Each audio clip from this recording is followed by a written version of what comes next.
तो ऐसे ही आप जो मैंने आपको बताया स्टेप फॉलो करेंगे तो आप भी इस तरीके से जो मिर्ची की पौधों में रिज़ल्ट है वो देख पाएंगे। देखिए आगे कितनी सारी मिर्ची लग रही है मेरे पेड़ में। गुड मॉर्निंग दोस्तों, स्वागत है आपका गिरिराज ऑर्गेनिक्स के चैनल पर। आज हम बात करेंगे मिर्ची के बारे में। हम लोग घर पे अपने गार्डन में, टेरेस गार्डन में मिर्ची के पौधे लगाते हैं, लेकिन परेशान रहते हैं कि उसमें मिर्ची क्यों नहीं आ रही है। अभी मेरे पास यहाँ पे 2 मिर्ची के पौधे हैं, तीसरा ऑलमोस्ट रेडी हो रहा है, कुछ दिनों में ये तैयार हो जाएगा। तो मैंने ऐसा क्या किया कि मेरे मिर्ची के पौधों में अच्छे से फ्रूटिंग हो रही है, बहुत सारी मिर्ची आ रही हैं।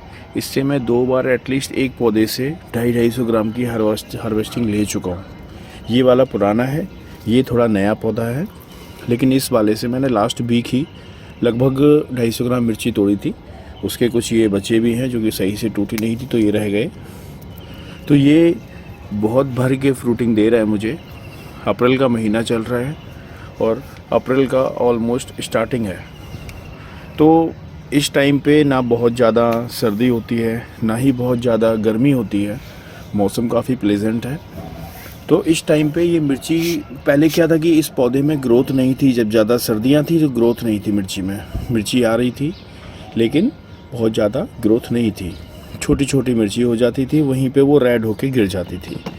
और तो अब क्या है, अब मैंने फिर इसमें कुछ चीज़ें ऐड की हैं इसकी मिट्टी में, कुछ स्प्रे किया है जिससे कि, और मौसम का भी सपोर्ट मिला है इसको, जिसकी वजह से अब ये बहुत सारी मिर्ची इसमें दे रहा है। तो मतलब मेरे कहने का ये है कि आप लोग अगर परेशान हैं कि आपके गार्डन में जो आप लोगों ने मिर्ची के पौधे लगा रखे हैं या किसी और तरीके के पौधे लगा रखे हैं, बेसिकली सभी पौधों को फ्रूटिंग के लिए जो चाहिए होता है वो लगभग सेम ही होता है, बट स्पेशली कुछ चीज़ें जो होती हैं उस पर हम बात करेंगे कि मिर्ची के पौधे में आप किस तरीके से भर भर के फ्रूटिंग ने, देखिए मिर्ची का साइज़ चेक करिए, काफ़ी अच्छे साइज़ में मिर्ची हो रही है और अभी भी ग्रोइंग स्टेज में है। अगर मैं इसको छोड़ूंगा तो ये काफ़ी हो सकता है और भी लंबी हो।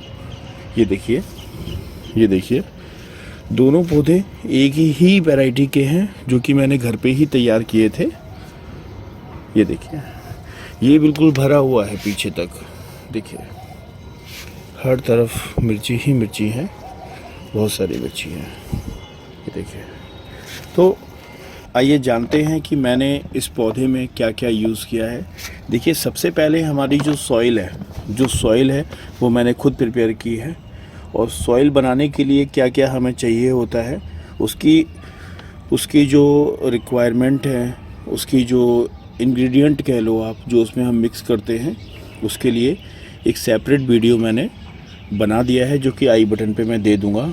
लेकिन मैं आपको बता देता हूँ, जब भी आप सॉइल बनाएं तो सॉइल में आपको लगभग 1 पार्ट मिट्टी, उसका आधा पार्ट वर्मी कंपोस्ट, और उसके बाद आधा उसमें जो वर्मी कंपोस्ट आपने आधा पार्ट डाला है उसका आधा पार्ट अगर नीम खली डाल सको तो नीम खली, साथ में थोड़ा सा आपने एंटी फंगल के लिए नीम खली तो डाली ही है, लेकिन साथ के साथ आप थोड़ा सा साफ़ भी मिला सकते हैं उसमें।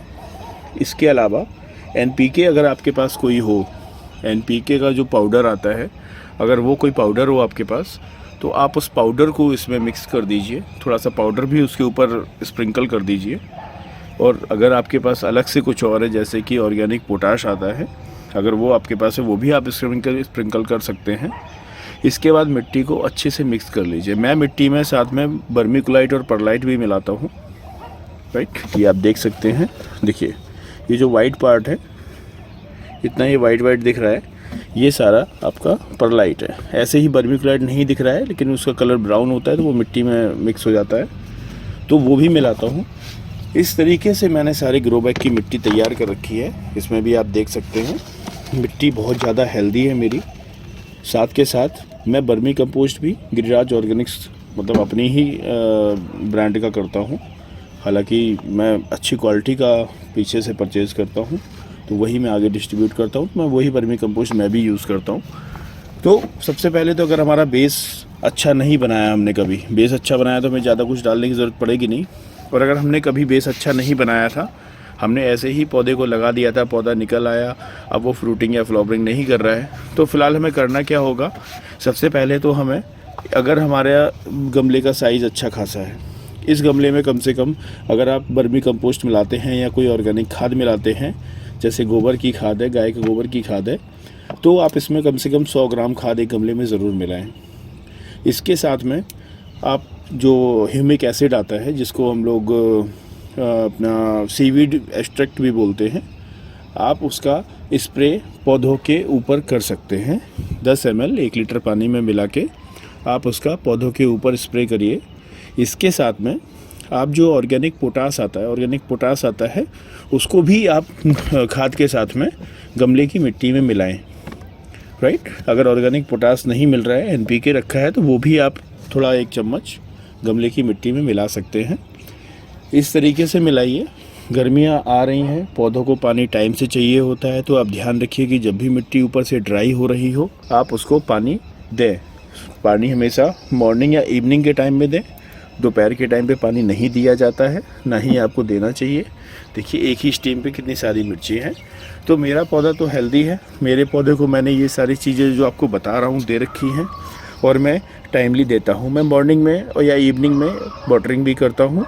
मोस्ट ऑफ द टाइम मैं मॉर्निंग में करता हूँ, क्योंकि मुझे इवनिंग में मैं ऑफिस से आने में लेट हो जाता हूँ, तो मॉर्निंग में मैं वाटरिंग करता हूँ धूप तेज़ होने से पहले, ठीक है। और तो यही सारी चीज़ें हैं जिनका आपको ध्यान रखना है। तो ऐसे ही आप जो मैंने आपको बताया स्टेप फॉलो करेंगे, तो आप भी इस तरीके से जो मिर्ची की पौधों में रिज़ल्ट है वो देख पाएंगे। देखिए आगे कितनी सारी मिर्ची लग रही है मेरे पेड़ में, और मैं आपको भी रिकमेंड करूँगा, अगर आपको इसी तरीके का रिज़ल्ट चाहिए, देखिए जो मैंने आपको बताया है आप उसको फॉलो करिए। और अगर आपने मेरे चैनल को सब्सक्राइब नहीं किया है तो उसको सब्सक्राइब कर लीजिए। रीज़न है कि मैं भी एक टेरेस गार्डन ऑन करता हूँ और काफ़ी मेहनत से बनाया है। तो मैं जो भी मैंने अभी तक सीखा है, पिछले 5 सालों से मैं गार्डनिंग कर रहा हूँ, मुझे पता है किस तरीके से पौधों का ख्याल रखते हैं। मैं आपको टिप्स देता रहूँगा। Please subscribe, like and share.